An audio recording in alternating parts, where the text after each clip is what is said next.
So Module 7 talks about network infrastructure, how devices connect to each other. So dito, mostly, we're gonna do DHCP, project management. No? So install natin DHCP and gagawa tayo ng failover and load balancing scenario. So what is DHCP? DHCP stands for Dynamic Host Configuration Protocol. It's a management protocol which automatically assign IP. Alam naman natin yan. No? Main benefit nito is for auto-assignment of IP to avoid conflict. Para mabawasan yung conflict. No? Kasi pag mano-mano, magkakaroon ka ng IP address conflict. Now, may tatatawag tayong DORA. No? DORA. Step nito, DORA. Discover, offer, request, acknowledge. The moment you power on your laptop, nagbabato to ng option, no? Nagbabato to ng, kung makikita nyo sa packet sniffing tool, nagsisend siya ng discover. So broadcast domain, kalat to. Sa lahat ng switch nyo, iilaw siya. Kalat sa lahat. Then, nakikinig lang yung server, listening, no? Listening port sa 53 yata yan, 61. And then magsisend siya ng offer. So they're talking, nag-uusap na sila. Pare, gusto mo ba ng subnet 10.150? No, sabi niya 10.150. Mag-re-request siya, pahingi nga. So when they send the request together with the MAC address, tapos gagawin naman itong DHCP server, i-re-record lang, hindi pa ibabind yung MAC to IP. Okay? And then mag-acknowledge to your IP address and the host name has been recorded sa DNS din. Automatic na siya. Okay, di ba? Mas madali buhay. Yun ang ginagawa niya. So there are two ways to install DHCP via Wizard, the old way, and via the command, add Windows feature DHCP including the management tool. Tapos may dadagdag ka pa dito, no? Mga PowerShell tool, pati yung admin center, blah, blah, blah. So hindi lang yan yung command. So we're gonna install the DHCP. No? Dito muna tayo, mag-install tayo. And then we're gonna authorize. So paano yun? Sabayan nyo ako, ito na, live na tayo para mabilis na tayo. Na. Mas maganda pa rin kasi yung guided. So sa ADM1, if you notice, isa lang yung network card. Kasi magiging dalawa yung subnet. Isang 192, isang 10.150. Okay, so paano yun? Kailangan mo ng dalawang network card. In the real world, dalawa. Dalawa. So dagdagan natin dito. Sige, sabihin nyo ako, click edit. Yung mga nasa Zoom, pakiclick edit na una. Mag-add tayo ng network card. Click add. Network adapter. Okay, ADM1 yan ha. Finish. Yun o, nakita mo. Net adapter 2. Malinaw, malinaw. And then gagawa tayo ng sarili nating network. Kumbaga, may switch to. Separate switch. Separate switch. Tawagin natin LAN segment 1. Okay? Iba yung network cable nito, kumbaga. So, LAN segment, gawa ka ng click add, LAN segment 1, kabit mo doon.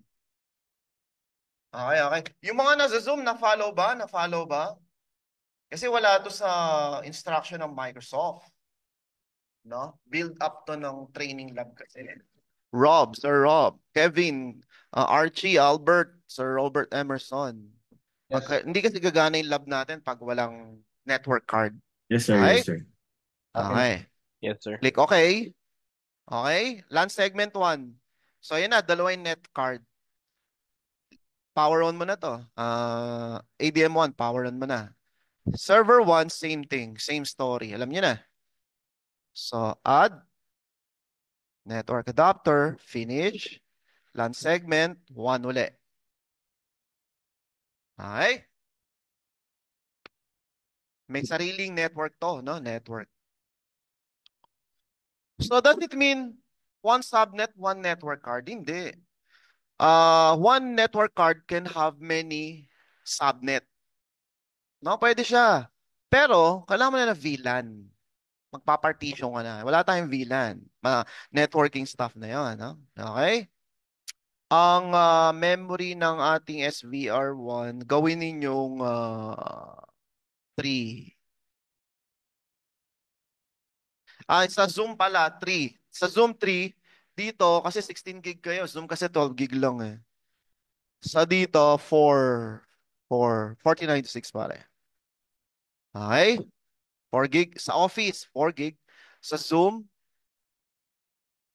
3 gig. Baka hindi na umandar kasi yung server ninyo.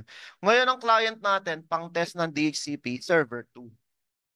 So lalagyan din natin to ng 2 gig lang siya. Server 2 nyo, dagdag uli ng network card. Okay, net adapter 2, LAN segment. Paulit-ulit lang ang buhay. So lahat yan, mula ADM1 hanggang server 2, may sariling subnet. Ay, power on yun na. Then logins sa lahat.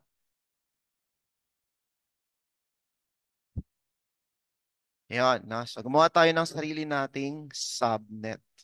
Then, next step, we're gonna install the DHCP. Habang nag-aantay, yeah. So the DHCP must be authorized. No? O authorized. Hindi tatakbo if unauthorized. Okay, so sa demo natin, I connected sa server and then we're gonna install roles. Then complete the installation, then authorize. So ito gagawin natin ngayon. Okay, ito na. So once ready na yung VM, ready na ba yung VM natin? Hindi pala yan to. Okay, login tayo sa lahat. Login tayo sa lahat. Ito na yung lab ninyo. Ang haba kasi masyado nung Microsoft eh. Yan, login tayo. Ano ba password nito?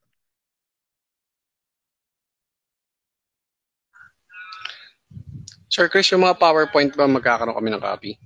Yes, sir. Bibigay ko mamaya at the end of the training. Tapos yung ano ninyo, sir, machine nyo hanggang bukas na lang, no? So, ilab na natin to para matapos na tayo. So, bukas 5 p.m. kasi may klase pa na Windows na Sabado. So, marami pang gagamit eh. So, gawin na natin. Sabayan niyo ako. Nakasabay ba lahat ng Zoom? Sino hindi nakasabay? Taas ng kamay sa Zoom para tuturuan natin, na-assist natin. Archie, nasabay ba? Archie, okay lang? Ano, sir? Nalagyan na ba ng network card? Sir Albert, Kevin, Robert. Yeah. Okay, Yes, sir. lahat nakalagi na. So, open up PowerShell, Ice, baby. Ay, ano ginawa ko? Ano yung naklik ko? PowerShell, run. Yun lang. ADM1 lang. Now, the demo, no, nakakonect na tayo dito. Select natin yung role and feature. So, two ways to do it. Two ways to do it. No? Ra-write down ko muna yung program. So, ganito siya. Install the usual.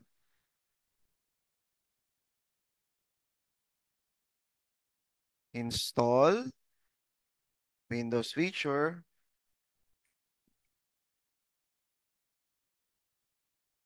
DHCP lang. And then, include management tool. So, pag ganyan, kabinaba ko, hindi pa kasi fully loaded. Dash, dapat may lumabas yun. Include the RSAT, PowerShell, GUI, and connectivity. And then, pwede mong i-reboot automatic, restart. Pero hindi gagana yan. Kahit i-force mong ganun. Walang force, ano. Hindi gagana yung restart na yan.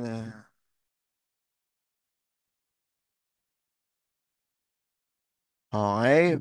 Pwedeng, so yan, that will install in one computer. Pero, gusto ko dalawa eh. So, ganito magiging command niya. Windows feature. So, anong option dito? Anong option? Computer name. No? Ano ba to?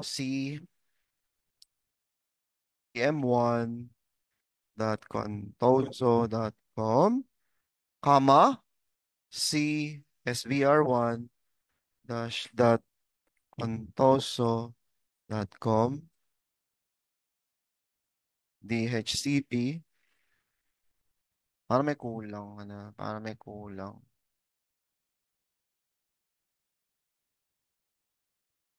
Ayun, kailangan magbago yung color, no? And then, ano pa? Include management tool. Boss, pwede bang i-reboot? May lumalabas ba? Yes, meron eh, no? Yan. So that will install in two computers. Gagana kaya to? Tingnan natin. Lang pag-build up ng commandlet na. Blah, blah, blah, blah, blah, blah. Hindi niya kilala. So, hindi niya kaya yung remoting, yung dalawa. So, mag-invoke na tayo. Command, invoke command, command, command. Anong option dito? Invoke command.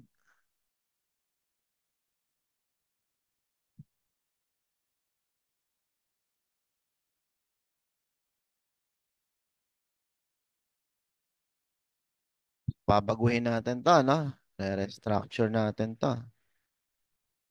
Pwede ba dalawang Sige, kung ayaw niya ng dalawa, kung ayaw niya ng ganito, di isa na lang. State server 1. Yan. Kaya ba niya yan? Kaya naman pala. Okay, we're installing the DHCP and then hopefully mag-reboot siya. Na. So dito na nag-install yan.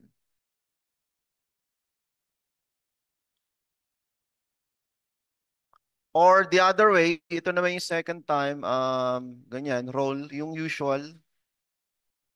Alam niyo na yun, di ba? Server, then role. Daming way. So add role, ganun. Pero hindi na natin gagamitin to. Yeah. Add role. And then, sige, gamitin na nga natin. Server 1, meron na, di ba? Hindi lumalabas yung local server. Ba't di lumabas yung dalawa? No? Hindi pa pala tapos. Tatlo to dapat. Ayun, lumabas na isa. ADM1, wala pa. Reading pa, reading. Tatlo yan. Yun! So, ito na may second method.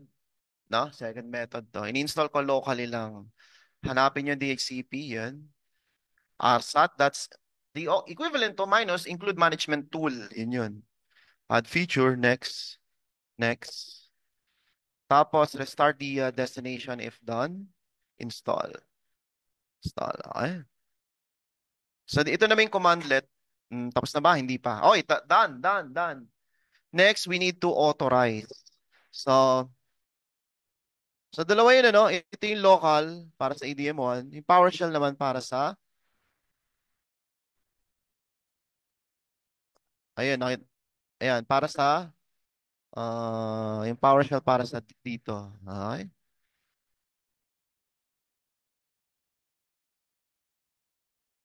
Okay, install, started. So, nag-install na siya locally. So, those are two ways. Na, meron pang isa yung by admin center din, yung advanced na. Ayan, so at the same time, nag-install siya.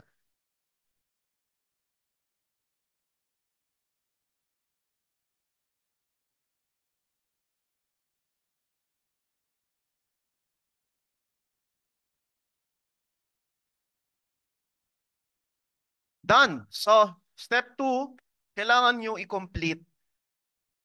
What does complete means? Meaning, you need to create two groups. One for DHCP user, the other for DHCP admin. Para saan to? Para mag-create ng group. Ayan. Okay? Commit. Okay? Done. So, dalawang ginagawa nun. Create group and authorize. Close. Okay? Refresh. Then, yung SBR1, remember, kailangan natin na authorize yun. Di pa tapos eh. Saan na ba yun? Yun, authorize nyo din. Okay, authorize nyo din. Sige, authorize nyo na ngayon. Same thing. Ano uli? It will create two groups plus authorize. Yun lang. Commit. So, dalawang beses tayo gumawa kasi dalawa yung in-install natin. Tapos, no? So, if you refresh this one, all server, DHCP na yung dalawa. This one and this one. Now, do we need to reboot? Sabi dito, No need daw, no need. Pero